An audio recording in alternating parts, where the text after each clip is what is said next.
Hello, and welcome to Talk the Thrones. My name is Chris Ryan. I am an editor at TheRinger.com. Joining me in the studio, as always, is Joanna Robinson, and don't call her Alice.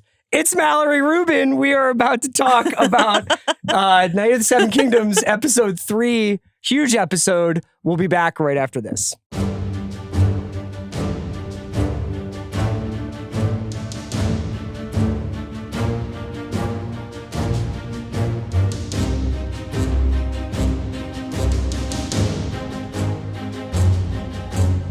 Wow, a fisting gesture from Mallory right out of the gate. Really good stuff. Yes, we have no idea what that was in reference to, Mal. Oh, Chrissy was a special lad born bereft of We're not putting our names in that song. No? Okay. No. Nobody else updated all of Alice, the lyrics to be about one of their co-hosts. Interesting. Alice okay. earned it, okay? Yeah. We're going to do... Oh, Chrissy. I was like, who's Chrissy? Chrissy. We're going to get into this episode, one of my favorites of this season so far. There's only been 3, but it's pretty high up there. We'll do the recap. How about that? Oh, man. What a treat. Okay, we're going to do the recap right about now. All right, guys, the recap for episode 3 of Talk the Thrones of Night of the Seven Kingdoms. What's this one called? The Squire. Squire. I guess I know why. Yeah. All right, let's get into it. Egg wakes up and turns into Bob Baffert, which is one of my favorite horse trainers, although he was brought down in Scandal and Disgrace, right? Did you not know One of this? your favorite horse trainers, and you don't know I what actually happened to only him? know. Like, I didn't know we were going to have to trainer. fact check your horse takes live. I was just ready for you to make a reference to the silver hair now that we know who Egg is. No, Egg's out there horse whispering. He's got Thunder ready for the dunk tournament appearance, and who should come upon this Squire just doing on-the-job training, but Robyn Rhysling, a one-eyed knight who really cares about horse ownership. Yeah. Once Robyn moves on, Duncan and I get back to campsite stuff, which essentially entails sewing patches, talking pubes. Great moment. And singing songs about the Targaryens. And since the first day of the journey is just for 1 seeds, Knights of High Birth and Renown. So instead, they head into town to get some ingredients for some sick Westerosi bacon, egg, and cheeses. Hopefully, they got the salt, pepper, ketchup. I thought this looked absolutely delicious, and I think that Egg and Dunk should enter Top Chef. I mean, they should just work at like a small farm-to-table Los Angeles eatery. I think the bread to meat ratio is a little off. Sandwich looked a little dry. It was a chunky dry kind of thing. Yeah. The one thing that could top their sandwich, getting blackout drunk while watching jousting. Breaking up this reverie is Plumber, who tries to get Duncan to go in on a gambling scheme that would make Terry Rozier blush. You got a lot of sports references today, man. Allegedly. Because nothing has been proven about Terry Rozier. Our legal team advises, allegedly. He wants Dunk to best Lord Ashford's kid so that savvy bettors can clean up on the upset. It turns out that Ashford is underwater with his daughter's pageant. Would that be Gwen? Yeah, Gwyn. Lady Gwyn. Gwyn. She's a tough and one. his son is Andro. So Ashford needs to Ashford needs to cash out. Mulling this over, Dunk and Egg go to the joust to check out Aerion Brightflame. Hell yeah. A goat piece of shit Sky in rules. the Game of Thrones universe, which is really saying something. It is. He's competing in the first round of action against Humfrey Hardyng. Egg lets his Philadelphia Eagles fan out and shouts, "Kill him!" But keen viewers will note he's cheering against Aerion on his second pass. Aerion, which I really pretty close to calling him Aerion, and I might as well, right? Like, yeah, that's his name. I think that's the point, right? Yeah. On his second pass, Aerion kills his opponent's horse, leading to pandemonium in the crowd, with the spectators turning on Aerion for being a horse-killing son of a bitch. This is a party foul in the Westerosi world. Vibes are much different. Just in Westeros? Generally, yes. Okay. But like, we're generally anti I kind of have a little bit of a zag on this one, but we'll get to that. Look. You're jousting. What? Yeah. Okay, we will be preparing our formal reply, and so will Thunder and Egg. You know how, like, in soccer, it's like hands part of the body sometimes? Sure. The horse is part of the man. No, he dipped his lance too low on purpose. He was trying to stab him through the neck. How dare you? I would want to see a booth review on it. Okay, you know what is permissible? I mean, the Mountain didn't agree, but Loras, like, my mare is in heat. We're going to do a little bit of dirty pool, all in the spirit of good fun. How to the tourney? I want to win. Okay. Spearing a horse through the neck? Intentionally? How fucking dare you? I want to see slow-mo replay. The vibes are much different in This Line is of available Breath. to you on HBO Go. My God. On Lionel Baratheon's never-ending rave tent, where a bunch of knights are singing about a poor girl named Alice, who apparently had 3 fingers and probably never imagined such a fact becoming the stuff of pub anthems. And yet. How do you think you spell Alice? Do you think it's Alys or Alice? The subtitling said Alice, but in Thrones, I just always assume there's a Y in there. Yeah. So I'm gonna hope and assume that the Alice proper not canon in would the be books. ALYS. No. I can't wait to talk about this song. Okay. Will you be doing a rendition?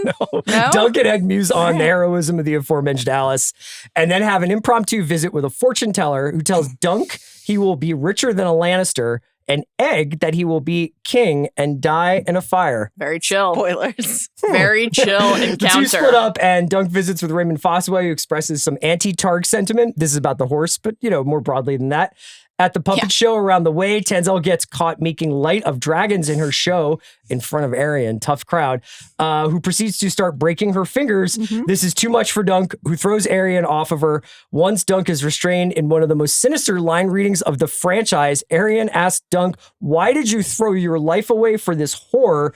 right before getting curb stomped or stage stomped. Dunk is saved by Egg, who is revealed to be, drum roll, Dun, dun. Aegon Targaryen. Aegon Targaryen! Aegon Targaryen! We can say it! What? I'm so relieved. What a that shock. we can talk Okay. about this now. Joe, is your favorite moment the last moment of this episode? Yeah, so we can finally effing talk about it. Wait, Yes. it's not Lionel Baratheon dancing and singing shirtless. It might be Come on. Robyn Rhysling. Like, I'm a big fan of this guy. No, Mallory and I have been so frustrated that we've not been able to talk about this. I don't know if you're have been frustrated at all that we've not been able to talk I'm about still this. stuck on this horse stuff, but yeah. Yeah, interesting. Yeah. How did you feel about what Aerion did to Tenzel? Any commentary there? You're No, like, I think that was fucked up. But I think that's the price yeah. of being an artist, don't you think, in this modern world? No, but Mallory and I were just exchanging some frosty texts about this last night because the Game of Thrones official Instagram has been like dropping these massive cheeky little hints where we've been trying to play by the rules and not reveal that this is Aegon Targaryen. Right. But now we can talk about it, which is really exciting. Yes. We can talk about knowing who he is. We obviously still will not spoil all of future history. We're going to be behaving ourselves in that respect. I don't know what's a spoiler anymore now. Well, actually, I'm at sea. I've loved the show. I've loved all 3 episodes. I thought that this episode was wonderful. Really good. And the amount of delightful storytelling, humor, charm, big reveals that packed into this tight little package, really impressive. I do remain perplexed by the decision to not just say, this is who the story is about, from the jump. Not because it is invalid to, in a 6-episode season, have the end of season 3, mid-season, end on a big reveal and a big note. That's great. But because it was, I think, and maybe this is our bubble and our algorithm, impossible to avoid who Egg really was. It's the first sentence of every Wikipedia page. You Google one thing, you're going to have it spoiled. It's all over Instagram. So I wonder how many people this was actually preserved for. I would be curious to know. I will be very curious to know. We've been having this debate on the deep dives where I'm just like, I am sure that there are some casual viewers for whom this will be a reveal. Do you know which is great. Who is a casual viewer who really enjoyed this reveal? My wife. And Van said the same thing about Kalika. That Kalika Fantastic. gasped and cried when this was revealed. My wife Phoebe was just like, "Oh shit, that's him." Exactly. Wonderful. And so like they exist. Yeah. Whether or not they exist outside of because you guys she was watched, like, "Why does he shave his head? Is it because he's blonde?" And all Right. like she was Yeah. like kind of getting there, but like Right. it wasn't bothering her, Mhm. and she wasn't like, "What's the deal with this kid?" Just Yeah. tell My me. wife. Little tougher in the book when they have distinctly purple eyes to accept that everybody doesn't know who Egg is. There But in was the show, certainly sure. some people for whom this will be a reveal, but the majority, if you spend any time online, how could you have avoided Yes. this Yeah. information? I think even in early, I think if I'm remembering correctly, the announcement of this series did suggest that a little boy who would become blah, blah, blah was in there. I don't even know. I'm still like trying to keep it a secret. Aegon Targaryen. And I think in the initial announcement for the series, there was a declaration that was the case, but I could be wrong. So here's my question, Chris. This is something you run the notes on the show, and I put this in anyway because it's a question for you, which is that we were talking about this on the deep dive. Does this show feel like a hit? Like HBO released some numbers. But I'm curious, sort of like, have you been hearing from people out in the world they're watching the show? And do you think it can be boosted by establishing what the stakes of this sort of small scale story is? This is an origin story for, I guess, I don't know how much we can say, but Figures of consequence. An important Targaryen. Yeah. Sure. I think that it's doing fine. I mean, like, it's number one on Max. I think it's like 6.5 million, 6.7 million people watched the first episode. I think it's the kind of thing that will have some word of mouth because of its quality. That's my hope. I always think it was going to be a challenge to sell the non-dragon Game of Thrones show, which is sort of strange because the first few seasons of Game of Thrones, the dragons are first an idea and then they're just like little cute guys, dashboard guys, bobbleheads. So Funko Pops, essentially. I do have many a Funko Pop and so of those dragons. I do think that it's been interesting to go around and have people be like, oh, right, is that good? You know what I mean? Like, instead of being like, I've been watching every Sunday. I'm definitely dialed in. Which is a bummer because it's great. It's so good. Delightful. It's so assured in its tone and vision. Honestly, I kind of blame Hot D for this. Well, for sure. Yeah. That's a factor. But I'm just curious if, people are a little burned off of like season 2 of House of the Dragon. But like, I'm very curious if word of mouth, as you say, like this is a show we all agree is great. And then just knowing that, okay, this kid is or people say you have to watch through episode 3. And maybe people will binge the first 3 episodes and not have to like sort of sit in that suspense of, I don't know what the stakes of this show are. I still am a little bit frustrated by the idea of a half-hour week-to-week show. So like, I think it works with sitcoms. I think it works when we were all like, it's Thursday, it's 8:30, I'll turn on this. But I do think there probably would have been a desire if you put the first 3 up and then did the last 3 week-to-week. I think that would have been interesting. The mini binge, yeah. My least favorite model is the hybrid model. Drives me fucking crazy. I don't mind like a 2-episode drop, or especially a 3-episode drop if it's 30 minutes. Yeah. You know? I don't like the Amazon model of like, here are 3 episodes of The Boys and then 5 weekly. It's like confusing to me. But I do think you're right that having more story for people to fall into right away, frankly, getting them to this point. Because I think you're going into Game of Thrones, any kind of Game of Thrones story, and you're expecting such a significant, dense piece of of storytelling, and this is so comparatively light, even though it has a lot of information in it if you're listening for it. Yeah. I think that people were maybe a little bit thrown off. Mal, I will say, tell me if you agree with this, this is the exact right time to drop the twist for how long the season is and how much time people have spent with it. So we've basically been in this world for an hour and a half. 90 minutes or so. Yeah, about, give or take. And I think if they had waited to the end, if this was like the end of the season was this, bad news. Or if these episodes had been an hour long and people had been like, what is this show about? Like, what is happening here? I think if it was the right timing in the season, given how they've constructed the episodes. Yeah, I really agree. I think that this first novella, and in general, the novellas that this show is going to be adapting, are incredibly well-paced and well-structured. And I think that the show, in following that very faithfully, but picking spots to expand or add or tweak slightly, has been really expertly paced. Whether it should have aired in this fashion, that's, I think the debate is totally valid.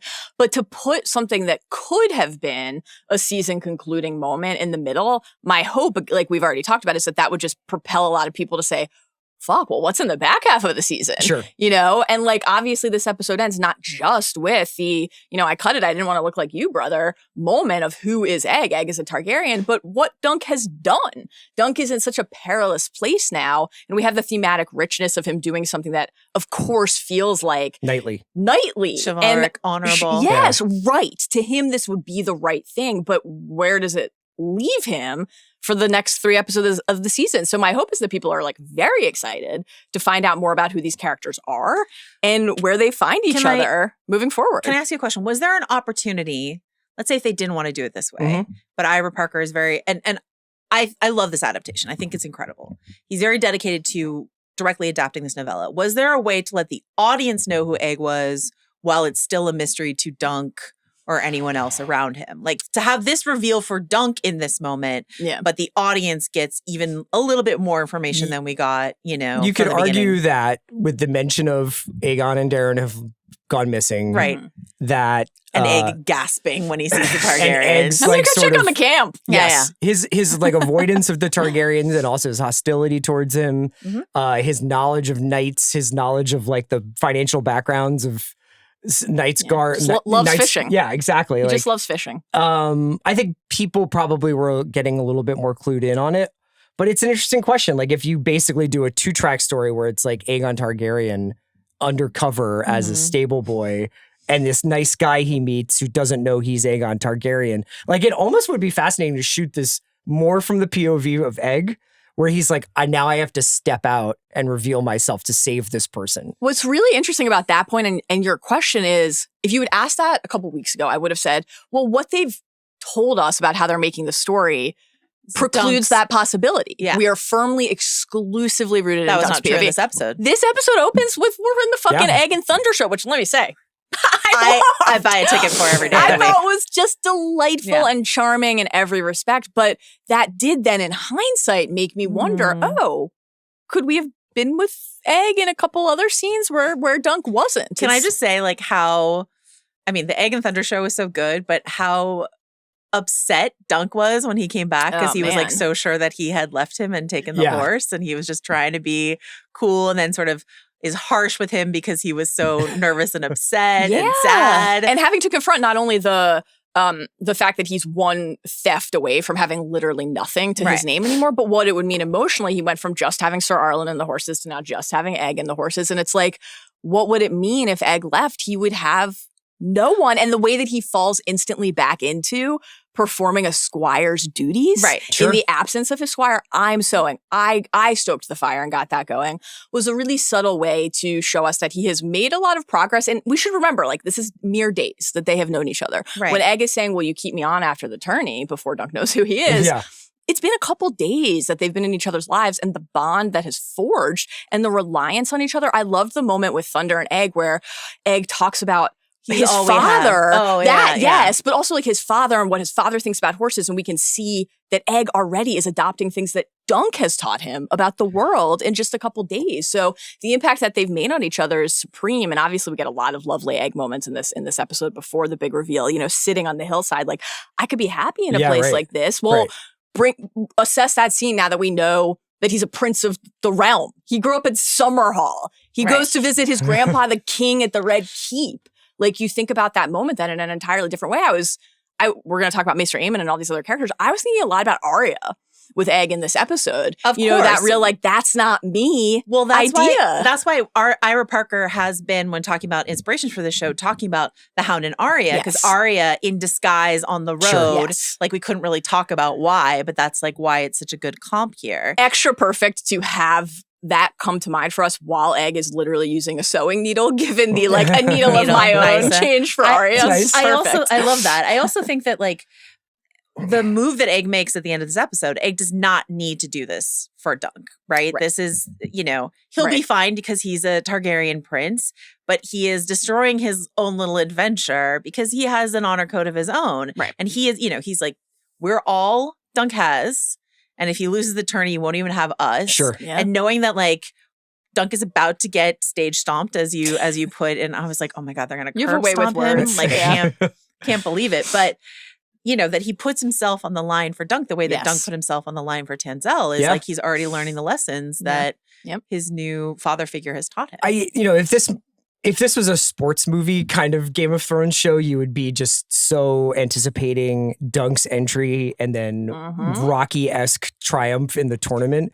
But I think what we're getting is this guy is being tested the way knights are tested over and over again. And he's just passing with flying colors every time. You know, like, whether it's his, like, kindness towards people or whether it's seeing, like, what's good about people or trusting, you know, like, he just keeps being rewarded for making the right decisions and having a good heart, which is, like, a really nice side of this show and a nice side of this series, because it's often mired in incest and interfamily murder. We will get to incest today, folks. Mired or buoyed, who knows? But I think I also just, like, want to talk about the mechanics of how that moment plays out. I love the way it was shot, like a sort of dun dun dun, like, mystery reveal moment where we're, like, zooming in on all these shocked faces. Raymond's there, Tenzel's surprised. So he's like telling, like, very specific members of, like, the bodyguards. He knows their names, and he's like, get the fuck off of him.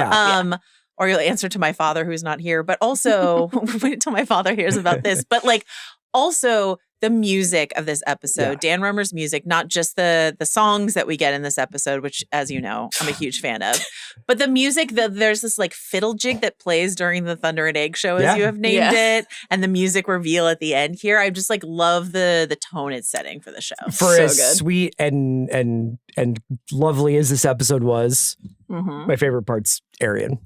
Like my Your favorite guy. You it's love not him. my guy. Piece of It's shit. just like You love him. It's an edge the show needed.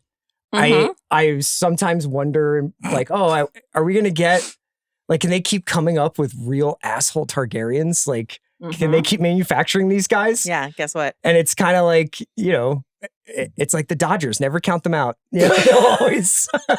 They can always spend what they need to spend. Finn Bennett, we've talked about a couple of times before. He got like one brief moment in episode 2.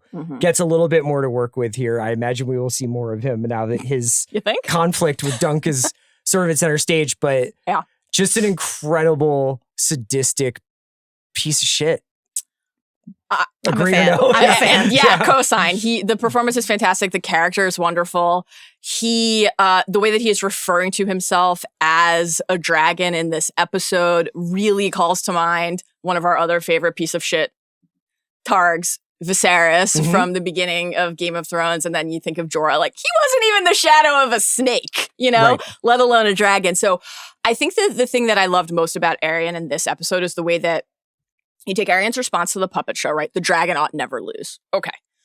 You take what he does in the joust against Sir Humfrey. There are other ways to express yourself in a different way. Yeah. Work through the rage and the feelings in a different way. Let's find a productive way to process all of this. Okay, he does what he does in the joust with Humfrey. There's there's a moment in the novella about this, the way he kind of just like a little nod to Baelor, like a real, like, I don't give a shit about who you are. Baelor's reaction to what he does on the tourney field. The fact that because he goes after Baelor's son, right? Well, he basically mocks him. Right. He's like, makes him think that he's going to knock on Valar's shield and then doesn't, and he calls out Humfrey Hardyng. But he's like, don't worry, I'm not going to embarrass you today. Yeah. And then it's not just what happens with the horse, right? It is the response from the crowd. Which there's still like some debate about. Yeah. Among some viewers. Chris, can we hear your hot take? Many people are saying this was fine. It's not fine, but it is jousting, right? Oh, like sure. they're not playing pinochle, so it's like bad things can happen. And I just think that I was surprised by the crowd's reaction. Did it make so when I will not be facing you in the list after you've revealed this, but. So a member of the small folk throws a rock at Arion's head. Yeah. This coupled with what we hear from Riemann, which is just downright treasonous and shocking to hear him say, which we'll talk through. The rock from the crowd I thought was like a great touch and fascinating because you tie that with the response Aerion has to the puppet show and what Riemann says, and it all falls under this umbrella. Baelor's face when he sees the rock thrown.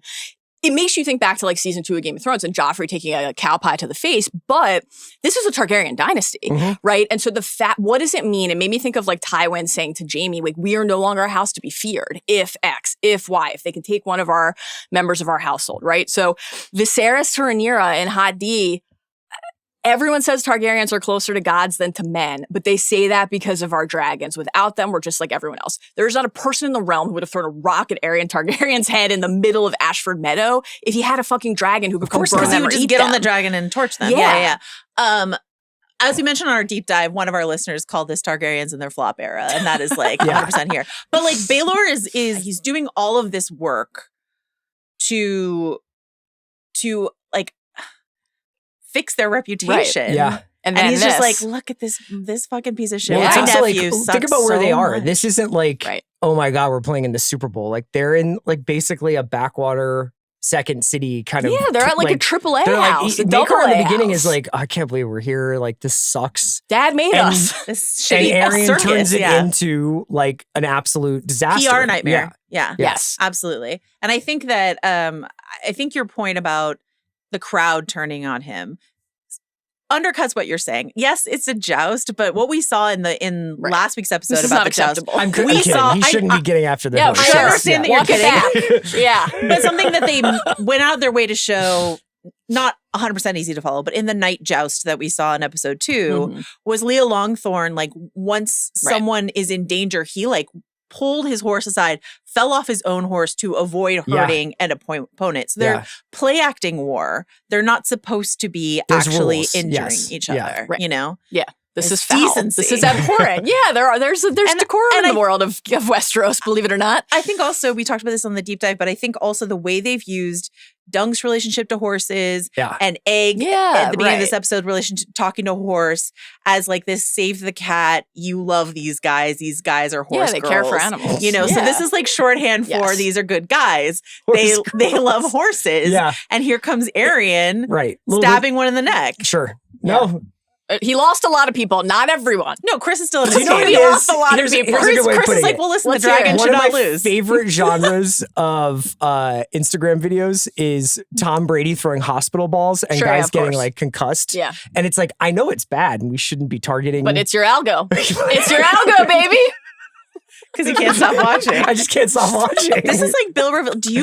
Bill revealed to me that he gets like a lot of like bar fight or street fight videos. Yes, I know that. Yeah. And we determined that it was perhaps a result of being a football fan. Like, I think it's definitely that. It's just also Bill. I just never been served energy one, there. and I was like, I don't understand that side of the algorithm. How much can we talk about who Aegon is without having to talk about what happens to Aegon I in the actually future? don't know where the line is. I'm curious where you think it is. Because for instance, where is Aegon in line for the throne? Nowhere close. He's the fourth son of the fourth son. So Darren II is the king, as we've stated. He has 4 sons, as we've mentioned. Baelor, Aerys, Rhaegal, Maekar. Egg is Maekar's 4th son. His sons are Darren, Aerion, your favorite, Maester Aemon, which we can finally now talk about. Yeah. This is But he's the not thing a that's Maester been killing yet, me. right? He's off at the Citadel. He's at the Citadel to learn. Raymond kind of changes the like time frame slightly with what he says, but he should be off at the Citadel learning already. And then Egg. So he's the 4th son of the 4th son. He's nowhere near the throne, but he is a prince of the realm. He's a prince of the blood. But here's what I want to say. Okay. I guess that's where Mallory is setting a line. You don't have to I'm going to nudge it a little further and if say you want to this. hit 10 seconds ahead, Joe will say this and keep it brief. I'm just going to say an inspiration for Egg is T.H. White's story of King Arthur and Wart, who is a young prince who doesn't know he's a prince or whatever. But the point is that he grows up among the people and doesn't know what it is to be a prince and what kind of ruler can that turn you into. Yes. Right. And I think that is like a really fascinating Yes. story to tell. And like, I don't think this is a spoiler to say the novellas are called Dunk and Egg. Yes. So this is not the last Dunk and Egg adventure that we'll see. That feels like I can say that. Oh, yeah. And absolutely. so the point is, season 2, they're saying like we're Yes. right. So the point is, many Targaryen leaders of whatever stripe, prince, princess, whatever, have toured Westeros on Dragonback. Mhm. Some of the best leaders, Jaehaerys and Alysanne, who were a reformer king and queen. We talked about them when we talked about House of the Dragon. They cared about the small folk. They changed a lot of rules and laws and regulations to try to better people's lives. They still toured the realm from on high on Dragonback. Right.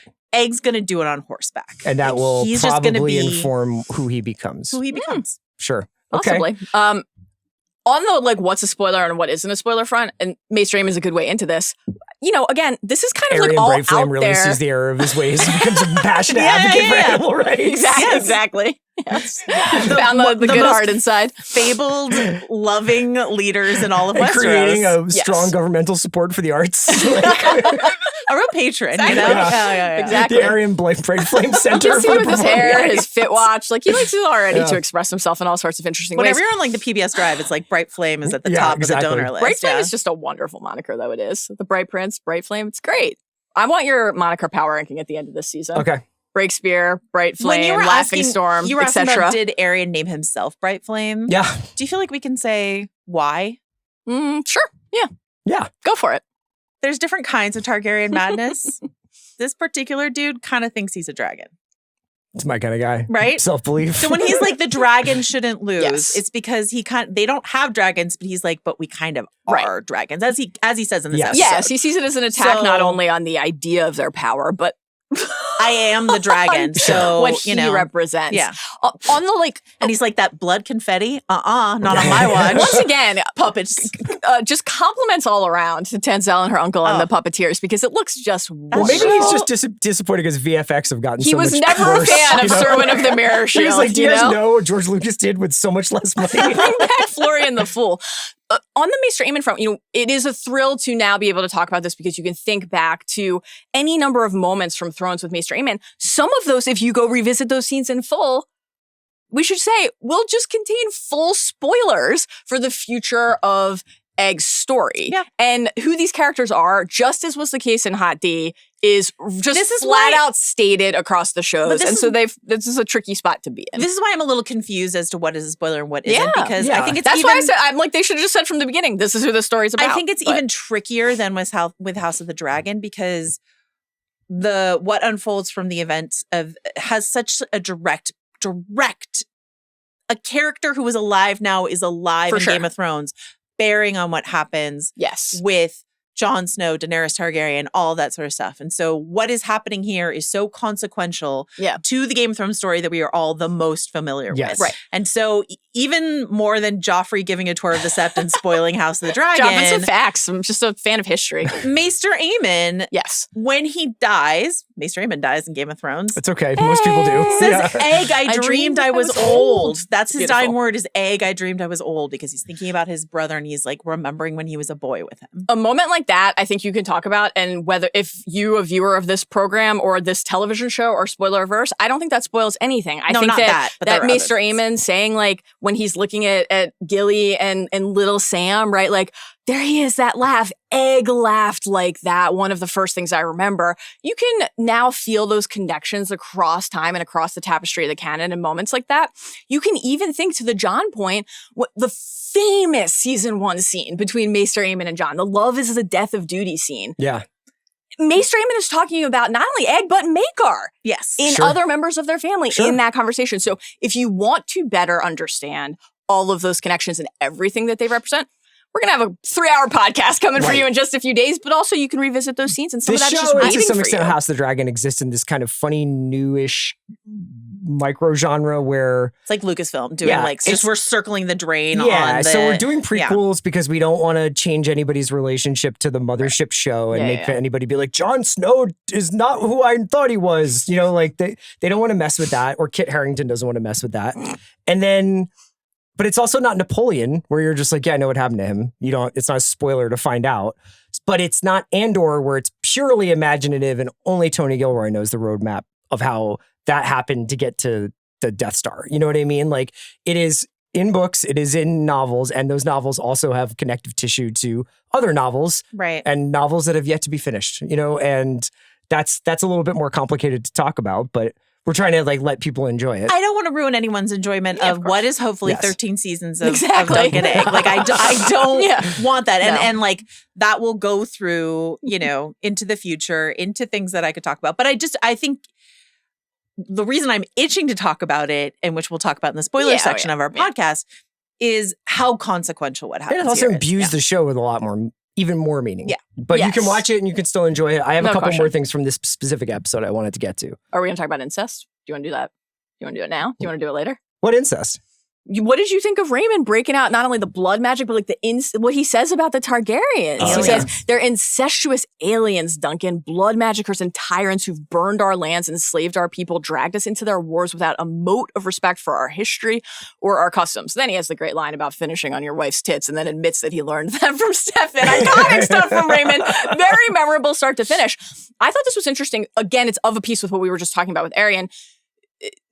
First of all, the whole doctrine of exceptionalism, basically allowing the Targs to continue to practice incest earlier in the history, we all talked about this during Hot D, was just, they got away with it because of the dragons. That's it. Keeping the line pure. They don't have that anymore. They don't have the dragons. Now people can say things like this and challenge them. But also, as we've talked about, the Blackfire Rebellion 13 years ago, the wake of that war, the toll of that war, the dance previously, incest had a pretty big role in the Dance of the Dragons being the war that it was. Right now, though, why I thought this was so interesting is this is actually currently, this exact moment, not a very incest-heavy, incest-forward period for the Targaryens. Right, we're marrying Martells. Darren married a Martell. Yeah, we're marrying Danes. We're looking abroad. Baylor's married to a Dondarrion. My girlfriend from camp. Kind of, yeah. Aerys is married to a Penrose. Maker's married to a Dane. They're really trying to shore up alliances in Dorne or the Dornish Marches or the Stormlands. It's much more about political might and reassuring the strength and the footing that the dynasty is standing on. But it was just recent enough. Darren II and Daemon Blackfyre are both children of incest. So the war that still casts a shadow over all of this was very driven by the fact that these Targs couldn't stop fucking each other. Even the fact that Daemon Blackfyre was like in love with the family member was kind of a whispered, is this what this was really about for a lot of people? So they haven't escaped that. Even though they're not currently fucking each other, they were recently, and they will again. Yeah. They will again. Not a spoiler, just like these dudes want to fuck their sisters. They can't That's help just it. like how it goes. They love it. Can I share a tidbit with you that we can now reveal? So when Egg is talking about the shooting star at the beginning of the season, his mom is from House Dane, where the Sword of the Morning, Arthur Dane, young Morningstar, this idea still gets me every time. This idea of the falling star is connected to his mother's house, so he has like a personal reason why that would be such an interesting omen for him, and that's something we could not talk about because we couldn't talk about who his mom was. Right. But Well, now I mean, he's getting a lot of omens thrown at him. Yeah, what do you guys think of that? The fortune teller scene. It was awesome. Great. What can I say? Okay, here's what I think we can say. So the fortune teller stops Dunkin' Egg in the market. If you watch this franchise, exactly, you're conversant in prophecy. That's exactly it. You're conversant in the importance of prophecy in this. What happens franchise. when Cersei hears the Maggie the Frog's prophecy? That's right. Right. Obviously, Aegon the Conqueror's dream. Look what prophecies and dreams did to Viserys. We talked a lot during Hot D about what Daemon hears from Alice, speaking of Alice's, etc. So prophecy after prophecy.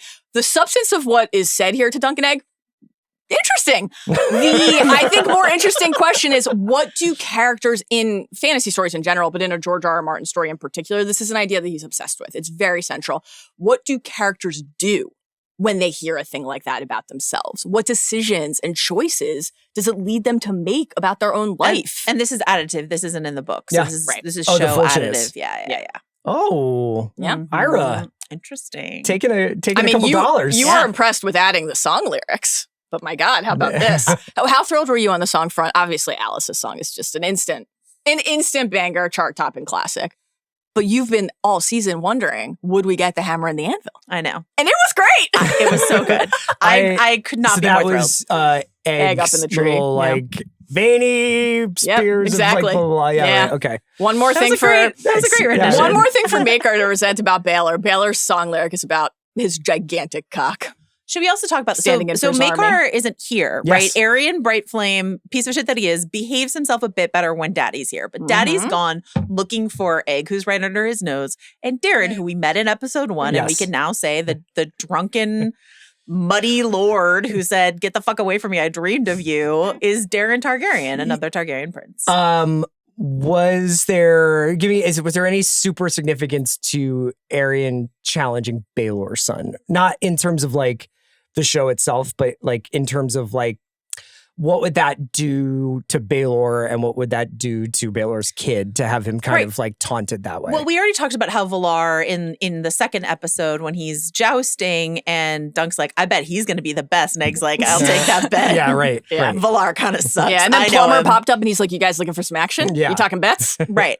So I think that Valar is getting a very soft treatment at this joust and being put up against people who will not embarrass him. Yes. Right. And so Aerion showboating around. Like, there are ways in which Makar would be upset with what Aerion did, but there are ways in which he wanted Darren there. Right. Because he didn't want just his brother's son to get the shine. Older brother's son to get all the Targaryen shine. We talked last week about Baelor's hair color and how for some in the realm they'd be like, you're not a real Targ. Aerion is also Mr. I'm a dragon. Definitely looks at his Uncle Baelor and at his cousin Valar and is like, check this out. Right. Look at this platinum sheen. I'm legit and you suck. So he wants to embarrass them. And he wants to prove himself superior. This ashy tone I got on my bleach job. Yeah, it's very good. What did you guys make? Can we talk about this Alice's song scene a little bit more? There's a version of this where like... can I just say? Yeah. I love that you put Rave Tent in your recap here. Really, really good stuff from you always. When they talked about the vibe that they wanted to capture at this tourney, Glastonbury. they mentioned Burning Man, and I was just like, Lionel Baratheon, this like pan figure, right? This horned god figure is just got Burning Man going in his tent all the time. The the subtle clues that this is not a joke, because not the tournament is a joke, right? But that these guys are like, this is all bullshit. This is an excuse for us to get loaded for a week. Yes. That the Targaryens are like, what are we doing in this backwater town? That Plumber is trying to set up a throwing of the game. I want to talk about that. And that's what we're dealing with. Like everything that's supposed to be like the only true person in this entire story is Dunk. You know, the only person who's just like, I am going to try and do things the right way. And I think I understand what a knight is supposed to be is Dunk. And everybody else is like. And Mallory's best friend, Steely Pate. I do love Steely Pate. Who's Steely Pate? The armor.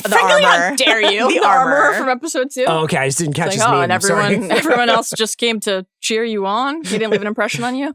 Did the lyrics of Alice's song leave an impression on you? Do you want to do a textual breakdown of this? Yeah. I'm just curious. Who do you think made... How's the meter? How's the rhyme scheme? I thought it was very compelling. Were you like, I hope we get more than one verse, and then it's like, we did. Everybody was contributing. I mean, I thought that the Laughing Storm did great. Manfred Dondarrion redeeming himself a bit in my eyes with his contribution Definitely here. Not. The chorus, wonderful. What a beautiful way to capture shared community. Who do you think has made more of an impact across history, Westerosi or real world? Alice with 3 fingers. Give her three-fingered Hob, her full name. 3-fingered Hob, or 3-fingered Brown. The pitcher? Correct. You gotta pick.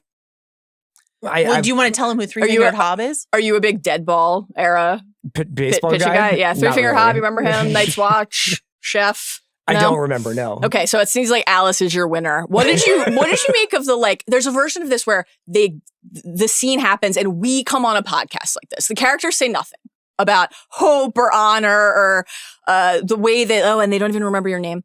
And we come on a podcast and we textually analyze it and say those things. And people are like, you guys are crazy. Nuts. Yeah. Right? But they incorporated it into the scene. Do you think that's what you do, or do you think you would make more fisting gestures? I mean, I like to think that our podcasts contain multitudes, and why not? But a lot of positive feedback on the House of Our episode 2 thumbnail. I know. Great work, Carlos. Really good job, Carlos. The question. This is obviously funny. It's goofy. It's silly. Tales grow in the telling. Telling. What's in a name? Egg, who is currently still hiding who he is, the identity that you craft for yourself, who people think you are, right? But how does the myth and the legend, whatever it might be, build over time, and what do people remember about what you did? And I think also it's interesting that it's interesting. It's interesting. For Alice and Dunk. This question of a different kind of show for Alice and Dunk. It's Tales of Dunk and Alice. I mean, I would watch, but it's a very cripples, bastards, broken things, classic Game of Thrones idea. I wrote wear like armor in my notes. And then for Egg, it's the opposite. It's could you find the ability to live a little bit more freely and purely than you were brought up to live? Sure, it's interesting. I definitely. I don't disagree with you. I think you're onto something. Alice with 3 fingers. Was there anything else in the episode you wanted to discuss before we get out of here? I do. Okay. I have a couple people I want to talk about. I want to talk about Humfrey Hardyng. Mm-hmm. Oh yeah, and why this matters. What Aerion did here. The guy whose horse got killed. The guy whose horse and his and shattered leg. Shattered. Raymond's shattered like a baking dish. So Humfrey Hardyng, we talked about this on the deep dive, but for context, when we had the 5 champions who started the tourney in the first place, it was Lord Ashford's 2 sons. So he's nepotism, right? Yeah. My 2 sons are going to be in here. Leo Longthorn, the Tyrell, the Lord Paramount of the region, right? Yeah. Prince Valar, the heir to the throne. And Humfrey Hardyng, because he's such a fucking badass. So this guy was just the hottest shit, did not need a name or rank or whatever to get in there. He's just the baddest bitch in the realm. And he's I'm going to show you all what it means to joust. And that's who Aerion was I'm going to take that guy now, down. Do you think Aerion thought I could take this guy one-on-one? No. He didn't even try. On the first, he did one pass on him. Come on. He did a feint. He had his plan the whole bobbed and weaved. time. Yeah. The whole time. Playing with him. And Egg knows right away. Raymond knows right away Aerion has a certain reputation, but also it's clear. And Dunk is not prepared to admit it because it as he says in both the novella and the book, he's like, he's just like, how could a knight do that? And how could a prince do that? Yeah. Right? Like it is such an affront to his ideal. But that's also a through line of this episode. I thought that was present in the plumber scene too.